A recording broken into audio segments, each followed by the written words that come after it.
पहलगाममधून पर्यटक महाराष्ट्राकडे आता रवाना झालेले आहेत। पुण्यातून गेलेले काश्मीरला गेलेले पर्यटक आता आज परतणार आहेत। पुण्यातून 22 पर्यटक हे जम्मू काश्मीरच्या विमानतळावर आता दाखल झालेले आहेत। विजय पारगे यांच्यासह 22 जण पुण्यात परतणार आहेत।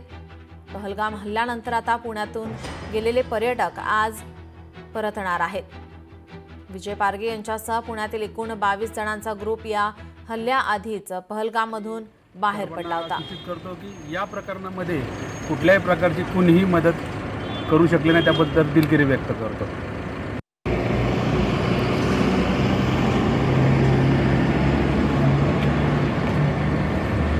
आज फायनली सर्व काल अपेक्षा भोगून आम्ही आज फायनली सर्व सुरक्षित एअरपोर्टला पोहोचलेलो आहे।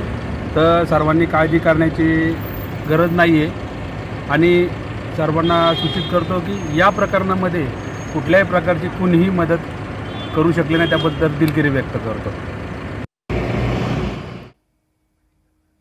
जम्मू काश्मीरहून या ठिकाणी आता 22 जण पुण्यामध्ये परतणार आहेत। जम्मू काश्मीरमध्ये पर्यटनासाठी ते गेले होते। पुण्यातील हे रहिवासी आहेत जे आता पुन्हा एकदा या ठिकाणी आता पुण्यामध्ये परतणार आहेत। जम्मू काश्मीरच्या विमानतळावर ते दाखल झालेले आहेत, तर आज पुण्यामध्ये ते परतणार असल्याची माहिती समोर येते। विजय पारगे यांच्यासह 22 जण हे पुण्याच्या दिशेने आता रवाना होणार आहेत। सध्या जम्मू काश्मीरच्या विमानतळावर ते दाखल झालेले आहेत, सुखरूप आहेत अशी माहिती आता त्यांच्याकडून देण्यात येते। या हल्ल्याचा आता संपूर्ण देशभरात निषेध व्यक्त केला जातोय, संताप व्यक्त केला जातोय।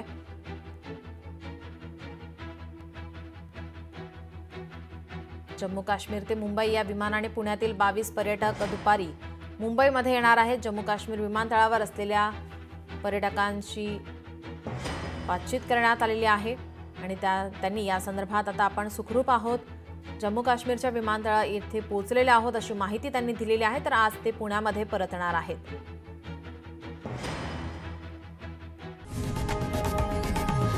लोकशाही मराठी ऐका, पहा, जागरूक रहा।